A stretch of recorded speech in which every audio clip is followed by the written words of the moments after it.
I like you must have a business card. Oh, well, yes, I do. Thank you. You do? At 13, you have your own business card. OK, that's a nice start. I'll get in touch with you later. Sure. What do you do? Oh, well, mainly, I like to call myself a software and cognitive developer because I love developing with cognitive computing and artificial intelligence. I'm an algorithmist. I love working with, designing, and implementing algorithms. I'm a keynote and TEDx speaker. I'm an author. I've written a book, and I'm working on another one about IBM Watson. And, of course, I'm also an IBM champion for cloud and honorary IBM cloud advisor. Oh, where did Hang I on go a second. wrong? Someone just get me a flannel countdown. Do you go to school? Well, I'm currently homeschooled in grade 8, going to grade 9 now. Wow. OK, so you're bright. Artificial intelligence, it's taking over the world. Is that fair to say?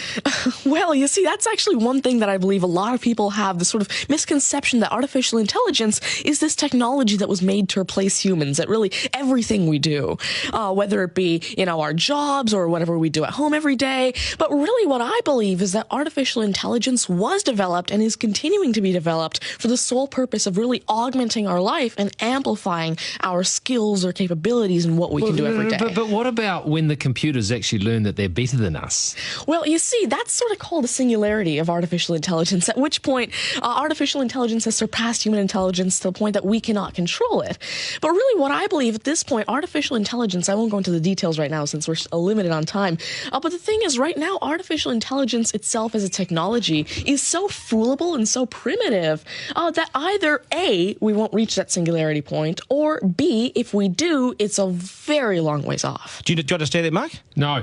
I couldn't. I wanted to take notes for the exam at the end of this. You lost them in the first sentence. Could I perhaps offer you a golf ball? There you go. Thank you very much. You do this YouTube channel, which you teach people. What is that all about, and who is your target audience? Yeah, sure. Now, I actually have a YouTube channel called Tanmay Teaches that I've been running for around 6 years now, and it has over 144 videos and now 22,000 subscribers.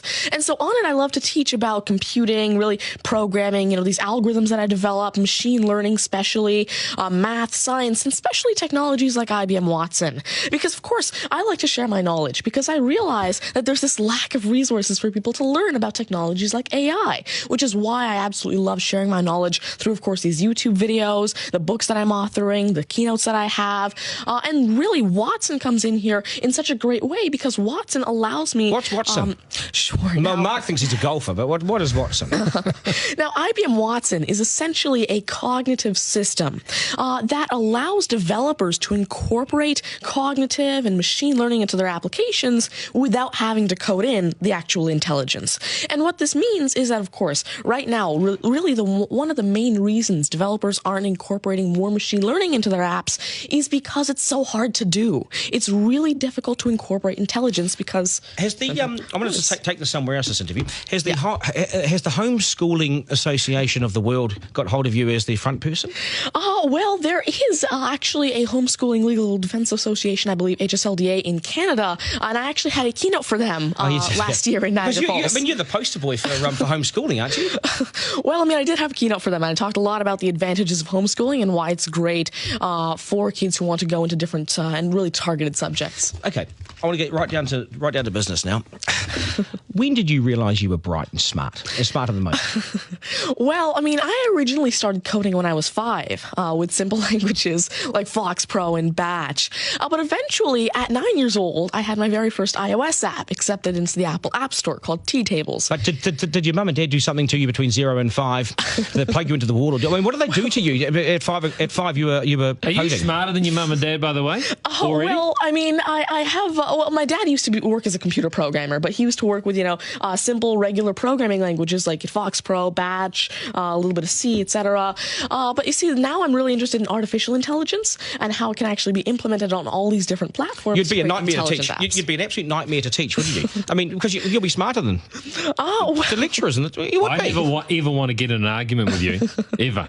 But I would like to see you on a quiz show because I think you would nail that. Well, you see, see, there is one thing that I've been working on, and it's essentially an app called Ask Tanmay, an NLQA system.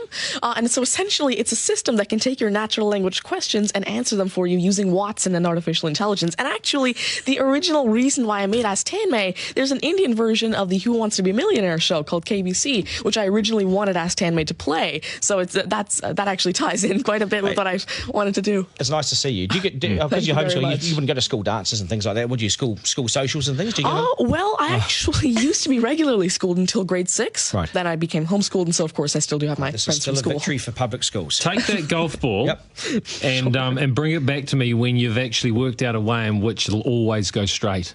Because I think you could do it. Technically, using a genetic algorithm or something. I knew there'd be an answer. Hey, it's brilliant to meet you. You're a complete inspiration. Thank you. And I hope my son was watching, a 7-year-old son.